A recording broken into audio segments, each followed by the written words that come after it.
کاتێک گەیشتینە بەرامبەر مۆزەخانە گەورەکەش، گەورەی بینای ناوبرا و پایەکانی ئەو بووە هۆی ئەبڵقبوونی ئەنتوان و پرسی: ئێرە کوێیە و ئەوانەی لەسەر پلیکانەی ئەو تەلارەدا دانیشتوون و گوێ لە کەسێک دەگرن کە لە ئەوان بەرزتر دانیشتۆ و قسە دەکات؟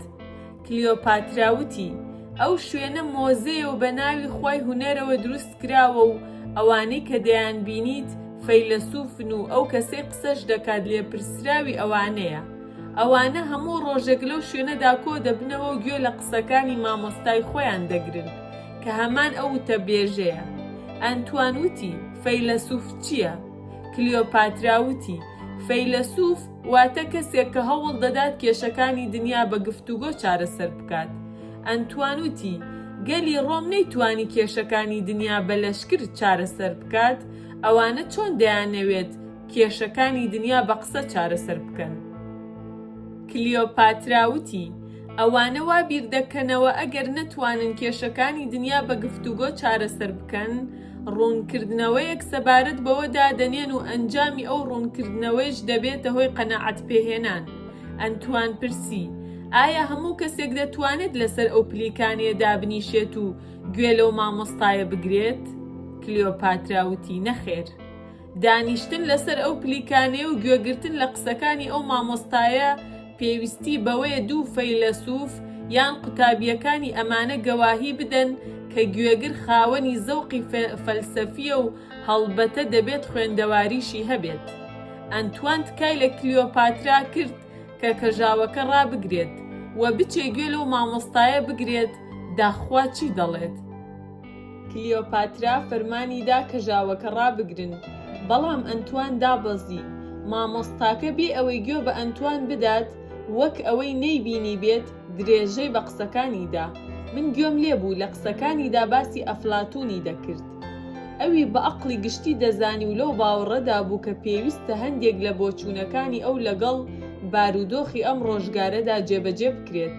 کلیۆپاترا بۆ ئەنتوانی ڕوون کردەوە هەموو ئەوانەی لەو قوتابخانەیەدا دەردەچن لایەنگرانی ئەفلاتونن و ئەو بە یەکەمین مامۆستای مرۆڤ و عەقڵی گشتی دەزانن و لەو بڕوایەدان پێویستە بۆچوونەکانی ئەفلاتون لەگەڵ ئەم ڕۆژگارەماندا جێبەجێ بکرێن.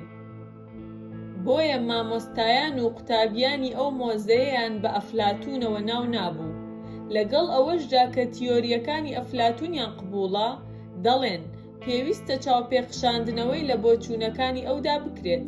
ئەنتوان وتی: باشتر وایە بڕۆین، هەر وەک چۆن لە ئەفلاتونی یۆنانی تێنەگەیشتم، لە ئەفلاتونەکانی ئێرەش تێناگەم.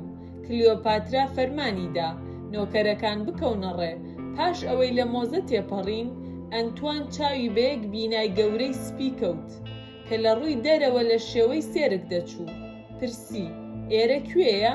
کلیۆپاترا وتی: ئێرە هەمان ئەو شوێنەیە کە لە سەرانسەری دنیادا تایبەتە بە هەندێک کەس و هاوشێوەی نییە. ئەنتوان پرسی: ئەو دامەزراوە نایابە ناوی هەیە؟ کلیۆپاترا وتی: ئەی چۆن؟ ناوی ئەو بینایە کتێبخانەیە. ئەنتوان پرسی: کتێبخانە؟ کتێبخانە چ کارێک دەکات؟ کلیۆپاترا وتی: کتێبخانە زانست و پیشەسازی و ئەزموونەکانی دایک و باوک و باپیرانمان بۆ ڕۆڵەکانیان دەگوێزێتەوە و پاش مردنی ئەو کەسانەش کە خاوەنی زانست و ئەزمون و دانایی بوون، ئامۆژگاری و ڕێنماییەکانیان بە زیندوی دەیانهێڵێتەوە وەک ئەوەی نەمردبن. نەوەی تازەش لە زانست و ئەزموونەکانیان بێبەش نابن. ئەو گەلەی کتێبخانەی هەبێت هەرگیز نامرێت. ئەو نەتەوانەی مردوون و لە ناوچوون ئەوانە بوون کە کتێبخانەیان نەبووە. ئەنتوان گوتی: ئەی بۆچی میلەتی ڕۆم کتێبخانە شینیە و زیندووە و نایشمرێت؟ کلیۆپاترا وتی: ئەگەر سەبر بکەیت دەبینیت میلەتی ڕۆم بەهۆی نەبوونی کتێبخانەوە چۆن وردە وردە بەرەو لە ناوچوون دەڕۆن. حەز دەکەی دابەزین و چاوێک بە کتێبخانەکەدا بخشێنیت؟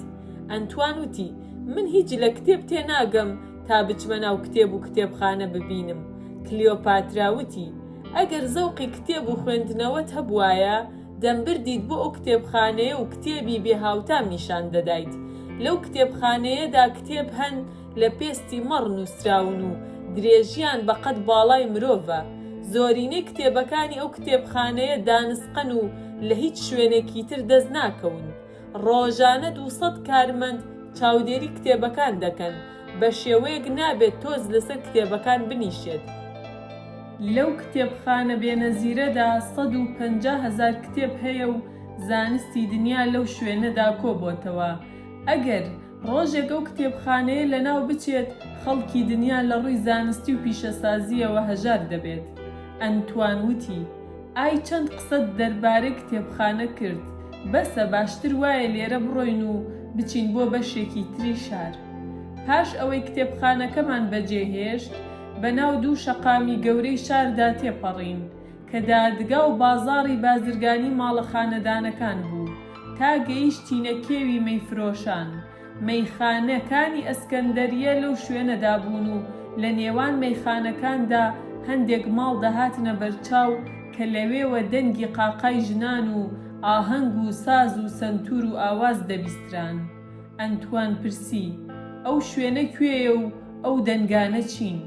کلیۆپاترا وتی: ئێرە جێگای مەیفرۆشان و شوێنی ڕابواردنی گشتی ئەسکەندەریەیە و هەموو ئافرەتە لەشفرۆشانەی ئەم شارە لێرە دانیشتەجێ بوون. هەندێک لەو ژنە لەشفرۆشانە لە بەردەم دەرگاکانی خۆیاندا ڕاوەستا بوون و یان لە پەنجەرەکانەوە سەیری ڕێبوارانیان دەکرد و بانگیان دەکردن بۆ ماڵەکانیان. کلیۆپاترا وتی: باوکی من و هەموو باپیرانم لەوە تێگەیشتوون شارێکی گەورەی وەکو ئەسکەندەریە کە بەندەرێکی سەر دەریای ڕۆمە و ڕۆژانە 50 کەشتی لەم شارەوە دەڕۆن و دێن، بۆیە پێویستە شوێنێک بۆ ڕابواردنی خەڵکی و گەشتیاران هەبێت، هەروەها بۆ ئەو کەسانی کە شەیدای ڕابواردنن، تا خەڵکی شار هەراسان نەکەن. لەبەر ئەوە ئەم شوێنەیان بۆ کاری ڕابواردن دروست کردووە و هەموو مەیخانەکان لەم شوێنەدان و هەموو ئەو ژنانەی کە ئامادەن بە شێوەی کاتی ببنە کەرەستەی چێژ و خۆشی پێدانی خەڵکی شار و گەشتیاران لێرە دانیشتەجێن. لەم شوێنەدا هەموو کەس بۆ ڕابواردن نومێبازی ئازادە، بەڵام لە دەرەوەی ئەم شوێنەدا هیچ کەسێک ڕێگای پێ نادرێت ڕابواردن بکات و کەس ناتوانێت بە شێوەیەکی ئاشکرا لەگەڵ ژنێکدا ڕابوێرێت. ئەنتوان وتی: کلیۆپاترا، من پێم وایە ئەو شوێنە ناو بنێن بەهەشتی خوایان. هەروەها من لە هیچ شوێنێکی تردا ژنی وا جوانم نەدیوە. ئەو هەموو ژنە جوانانە چۆن لەو شوێنەدا کۆبوونەتەوە؟ کلیۆپاترا وتی: ئەم شوێنە لە بەشی خۆرئاوای دەریای ڕۆمدا ناوبانگی هەیە و لە سووریا و یۆنان و لیبی و هەموو وڵاتانی خۆرهەڵاتی سەر دەریای ڕۆمدا ناسراوە. ئەنتوان وتی: من تاقەتم نەبوو گوێ لە قسەی فەیلسوفەکانی مۆزەکە بگرم و پیاوێک نەبووم بچمە ناو کتێبخانە و کتێبەکانی ئەسکەندەریە ببینم، بەڵام بە تەواوی ئارەزوم لەم شوێنەیە کە لە کەژاوەکە دێمە دەرێ و دەچمە ئەو ماڵە خۆشانە بۆ ئەوەی لەگەڵ خەڵکی ناو ئەو ماڵانەدا ئاشناییم هەبێت. کلیۆپاترا وتی: ئەنتوان، لە تیری نیگای ژنانی ئەم شوێنە و کاریگەری لاواندنەوەی پڕ ئەفسانەی ئەوانە وریابە، چونکە زۆر لە کەسانی بەتوانا و پیاوانی خاوەن کەسایەتی و ناسرا و دوای ئەوەی گەیشتوونەتە ئەم شوێنە لەژێر کاریگەری عەشقی پیرۆزیاندا توانای خۆیان لەدەست داوە و چونکە ئیتر تەما و ئومێدی گەڕانەوەیان بۆ نیشتیمان نەماوە، خۆیان کوشتووە و تەرمی ئەمانە لە گۆڕستانی عاشقان کە لەم دەوروبەرەدایە نێژراوە. گۆڕستانی عاشقان یعنی عاشقێکی تێکشکاو. ئەنتوان وتی: ئەوانە گەمژە بوون و نەیانتوانیوە ئەو عەشقەی لەلایەن ئەو ژنانەوە سەبارەت بەوان دەربڕاوە مامەڵەی بازرگانی بووە. کاتێک پیاوێک ئەوەندە گەمژە بێت عاشقی ژنێکی لەشفرۆش بێت بە عەشقێکی واقعی دابنێت، سزای ئەوەیە کە هەر بەدەستی ئەو ژنە هۆشی خۆی لەدەست بدات و تێک بشکێت و دواتر دەست بکات بە خۆکوشتن. دوای تەواوبوونی ئەو قسەیە، ئەنتوان لە کەژاوەکەدا بەزی تا دانیشتوانی ئەو شوێنە لە نزیکەوە ببینێت. دوای تێپەڕبوونی سەعاتێک بەسەر ڕۆیشتنی ئەنتواندا، کلیۆپاترا دڵگران بوو لە نەهاتنەوەی ئەنتوان.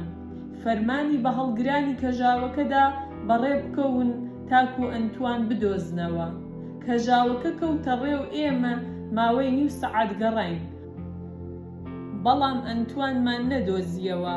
کلیۆپاترا وتی: شرمیون، من پێم وایە میوانەکەی ئێمە دووچاری کەمەندی خۆشەویستی یەکێک لەو ژنانەی ئێرە بووە و ئەو ئیشقە سەبارەت بە پیاوێکی وەکو ئەو پەسەند نییە.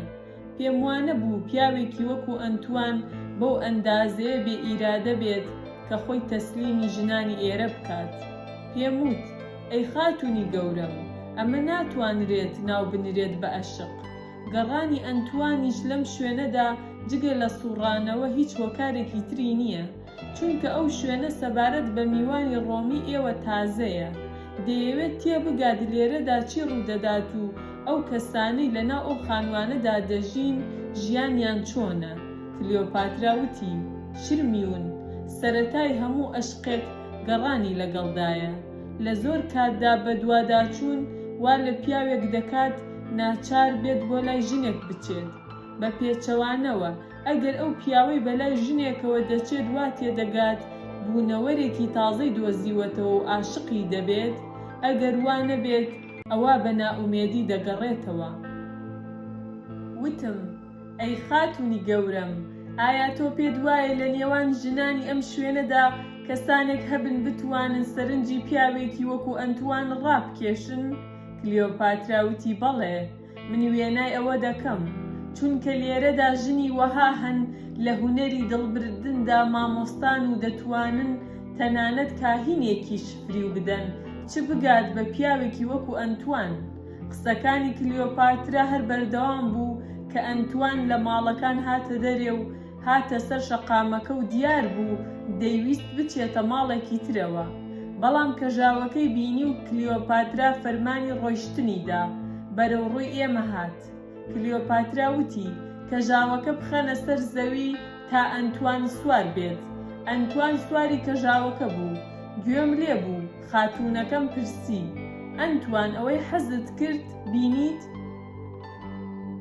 ئەنتوان وتی: کلیۆپاترا، من لە شاری ئەسکەندەریەدا شارێکم بینی کە پڕخرۆشتر و سەرسوڕهێنەرتر بوو لە شاری پەریان و جادوگەران. مرۆڤ پێ بنێتە هەریەک لە ماڵەکانی ئەو شوێنە وا دەزانێت دنیایەک دەبینێت جیاوازە لە دنیاکەی ماڵەکەی تر. عەقڵی مرۆڤ لە بینینی ئەو هەموو ژنە جوانانە وڕ دەبێت. من سەرم سوڕماوە کە ئێوەی ئافرەتانی ئەسکەندەریە بەوە ڕازی دەبن لە شارەکەی ئێوەدا جێگایەکی ترسناکی لەم شێوەیە هەبێت. کلیۆپاترا لێی پرسی: تۆ بۆچی ئەو شوێنە بە مەترسیدار دەزانیت؟ ئەنتوان وتی: لەبەر ئەوەی پیاوەکانی ئەسکەندەریە کاتێک دێن بۆ ئێرە و ئەو ژنانە دەبینن، ئیتر ناتوانن بچنەوە ماڵەکانی خۆیان و لەگەڵ ژنەکانی خۆیاندا بژین. کلیۆپاترا وتی: ئەنتوان، ڕێبواران و سەفەرکەران لە بەرچاو بگرە. پێم بڵێ چەند کەس لەو پیاوانە خەڵکی ئەسکەندەریەن؟ ئەنتوان چاوی لە ڕێبواران کرد و وتی: بە پێی جلوبەرگەکانیان خەڵکانی سەفەرکەر و ڕێبوارن و بە دەگمەن پیاوانی ئەسکەندەریە بەرچاو دەکەون. بەڵام لەگەڵ ئەوەشدا بوونی ئەو شارە پڕ عەیش و نەیشە سەبارەت بە ژنانی ئەم شارە مەترسیدارە. پێم سەیرە کە باوکت چۆن فەرمان نادات ئەو سفرەی ڕابواردن و گاڵتە و گەپە کۆ بکرێتەوە. لەو کاتەدا بەتلیمۆسی 13 ماوە و ئەوەی شرمین دەیگەڕێتەوە، یادەوەریەکی پێشووە کە بۆ یەکەم جار کلیۆپاترا چۆن سەرەتا لەگەڵ ئەنتواندا تێکەڵاو بووە. وەرگێڕی کوردی. کلیۆپاترا وتی: بە هەمان شێوەی کە باوباپیرانم فەرمانیان نەداوە ئەم سفرەی ڕابواردنە لابرێت، باوکیشم دانیشتوانی ئەم شوێنە بەرهەمهێنە ناڕەحەت ناکات. داهاتی ئەو شوێنە بۆ پاشای میسرە، چونکە بە تەنها داهاتی ئەو شوێنە بەرامبەر هەموو داهاتی ساڵانەی باجی دەوڵەت و بوومرکی بازرگانی بەندەری ئەسکەندەریەیە. ئەم داهاتە سەبارەت بە باوکم و پێش ئەویش پاشایانی میسر لایەنێکی بژێوی هەبووە و هەیە. جگە لە مەشکاریگەرترین شت کە زۆرینەی گەشتیاران و جیهانگەڕان بەرەو ئەسکەندەریە ڕادەکێشێت ئەم شوێنەیە. ئایا تۆ تا ئیمڕۆ گوێت لێ بووە کە ئەسکەندەریە خاوەنی چرای دەریاییە؟ ئایا هەرگیز گوێبیست بوویت کە بڵێن ئەسکەندەریە لە مۆزەی ئەو داگەورەترین فەیلسوفەکانی دنیا دەرز دەڵێنەوە؟ ئایا هەرگیز بیستوتە کە خەڵکی باز لە کتێبخانە دەگمەنەکەی ئەم شارە بکەن و بڵێن لە دنیادا بێهاوتایە، بەڵام هەمویان دەڵێن ئەم شارە بووکی دنیایە و هەر کەسێک بیەوێت لەزەت لەو 52 ڕۆژەی تەمەنی ببات دەبێت سەفەرێک بۆ ئەسکەندەریە بکات و ئەو شوێنە ببینێت. لەبەر ئەوەیە پاشایانی میسر هەرگیز بە خەیاڵیاندا نەهاتووە ئەم شوێنە نەهێڵن، چونکە هیچ شتێکی وەک ئەو شوێنە گەشتیاران و سەفەرکەران بۆ ئەسکەندەریە ڕاناکێشێت. لەوانەیە لە ساڵێکدا 100 کەسی دانیشمەند بە شەیدایی کتێبخانە و مۆزەی ئەسکەندەریە سەردانی ئێرە بکات، بەڵام ساڵانە هەزاران گەشتیار لە سەرانسەری دنیاوە دێن بۆ ئەسکەندەریە تا ئەو شوێنە ببینن و چەند ڕۆژێک لێرەدا سەرقاڵی ڕابواردن و خۆشگوزەرانی بن. هەندێک لەمانە سامان و سەریان لە پێناوە و ئارۆزۆ دادا دەنێن و دوای ئەوەی سەرمایی خۆیان لەدەست دەدەن خۆیان دەکوژن، بەڵام کەس لە مردنی ئەوانە غەمگین نابێت و لەسەر گۆڕەکەیان ناگری. هەروەها بەردەوام لێشاوی زێڕ و زەرد و زی و لێرەوە بۆ خەزنەی باوکم دەچێت. کلیۆپاترا، تۆ کچە گەورەی باوکتی، ئەگەر ڕۆژێک کورسی دەسەڵاتت بکەوێتە دەست و ببیتە پاشای میسر، ئایا ئەم شوێنە دەهێڵیتەوە یان نا؟